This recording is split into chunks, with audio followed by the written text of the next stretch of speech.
दादी का जादू, एक बुंदेलखंडी लघु कथा।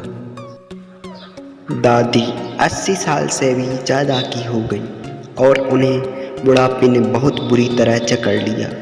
फिर भी वे हार मानने वालों में से नहीं।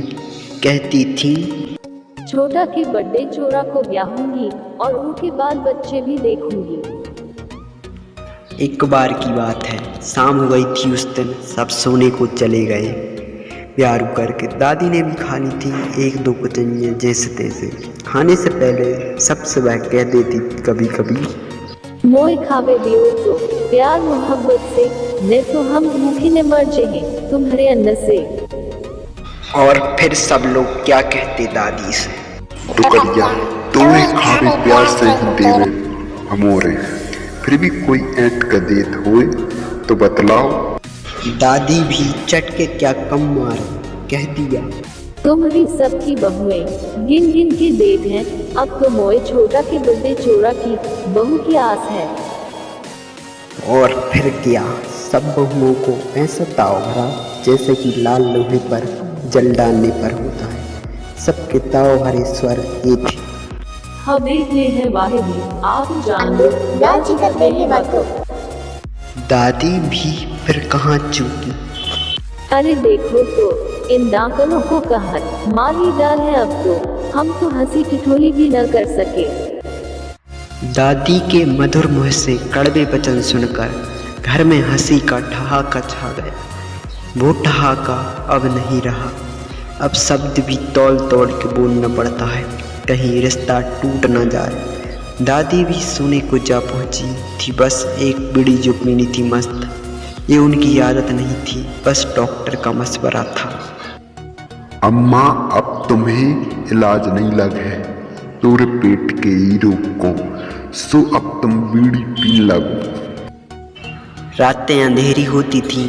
दादी ने किवाड़ लटका के भीतर के पर्दा वाली रस्सी पर डंकी टांग दी ताकि कोई किवाड़ खोले तो उनको पता पड़ जाए। गर्मियों के दिनों को आने को लगभग 1 मास दूर था। इस वक्त से चोरी चकाती होना शुरू हो जाता था, ऐसा बुजुर्गों का मानना था। रमेश भी एक चोर था जो उस गांव का नहीं था, लेकिन वह बड़ा चोर भी नहीं। दादी के किवाड़ को जैसे ही अंदर को धकेला, डंका बज गया। फिर क्या, दादी की नींद हराम और सीधा कह दिया, चोरा कुआ ही गयो है तो मोर पानी पिला जा, गनई को डूबियो ने।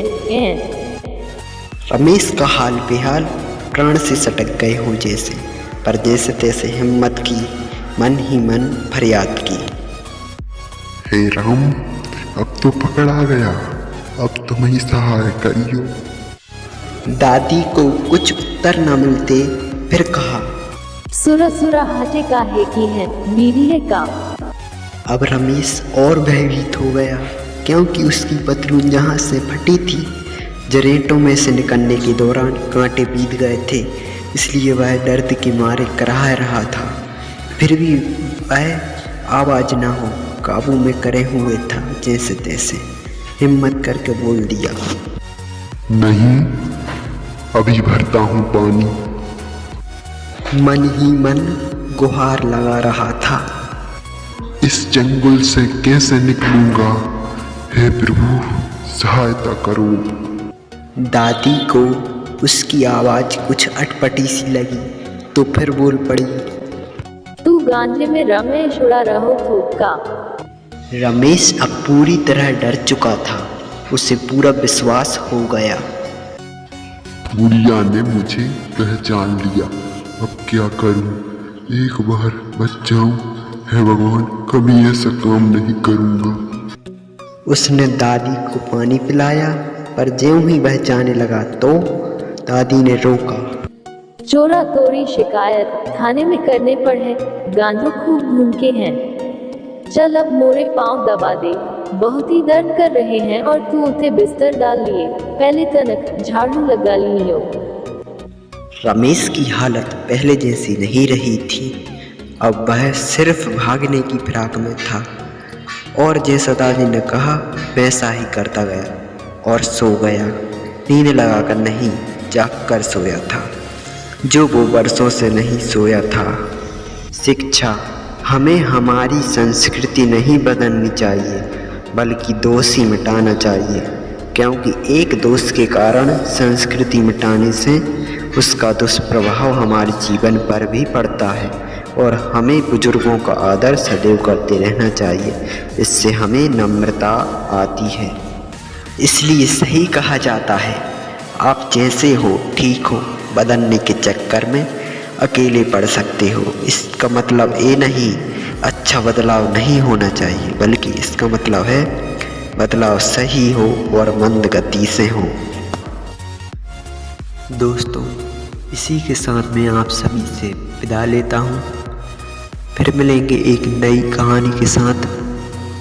और आप इस वीडियो को लाइक करें और ज़्यादा से ज़्यादा शेयर करें और कमेंट करके बताएं कि आपको ये वीडियो कैसी लगी।